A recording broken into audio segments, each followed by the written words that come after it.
আজকে একটা মজার একটা ভিডিও নিয়ে এসেছি।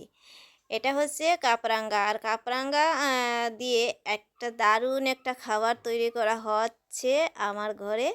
তো আমার পতিদেব এই খাবারটা তৈরি করছেন। খুব মজার একটা খাবার। এটা বাচ্চারা খুব পছন্দ করে। তো কাপরাঙ্গাকে কেটে এইভাবে কড়াইয়ের মধ্যে বসিয়ে দিলেন। লবণও দিয়ে দিলেন, কিছু একটা লবণ দিয়ে জল দিয়ে দিচ্ছেন। তো hey guys, welcome to my new blog video. তো কেউ ভিডিওটা স্কিপ করবে না, স্কিপ না করে পুরো দেখার অনুরোধ রইল। যদি পুরো ভিডিও না দেখেন তাহলে কিন্তু বুঝতে পারবে না যে কাপরাঙ্গা দিয়ে এত সুন্দর একটা খাবার তৈরি হয় যা বাচ্চারা খুব বেশি পছন্দ করে। তো ভিডিওটা শেষ পর্যন্ত দেখবেন, তাহলে বুঝতে পারবেন আর আপনারা এটা বানাতেও পারবেন। তো জল দিয়ে কাপরাঙ্গাগুলো সিদ্ধ হয়ে যাচ্ছে, পুরো সিদ্ধ করে নেবে, একদম টকবক টকবক করছে। এবার একটা বড় গামলায় তুলে নিলেন। আর পুরোটা মানে এই কাপরাঙ্গার জিনিসটা পুরোটা বানালেন আমার পতিদেব, আমি একটুকু করিনি, উনি বানিয়েছেন। তো এগুলিকে ভালো করে গ্লাস দিয়ে ছেঁচে নিচ্ছেন।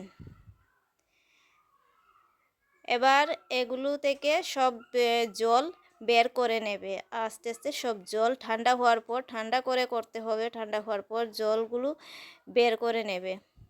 ছাঁকনি দিয়ে ছেঁকে এইভাবে জলগুলো বের করে নেবে। আর এই জল দিয়েই বানাবে একটা সুস্বাদু খাবার যা বাচ্চারা খুব পছন্দ করে।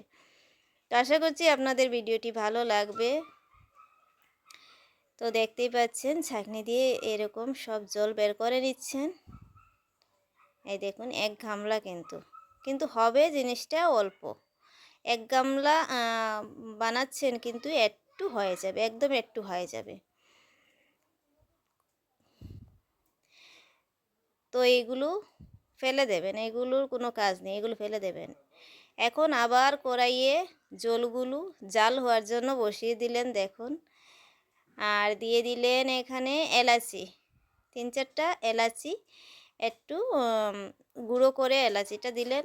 এর মধ্যে দিয়ে দিচ্ছেন চিনি, একটু বেশি পরিমাণে, যতটুক জল থাকবে ততটুক পরিমাণে চিনি দিয়ে দেবেন।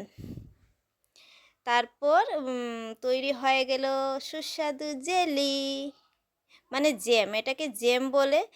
আর এটা বাচ্চারা খুব পছন্দ করে। তা কাপরাঙ্গা দিয়ে জ্যামটা কীরকম লাগলো একটু কমেন্ট করে সবাই বলবেন।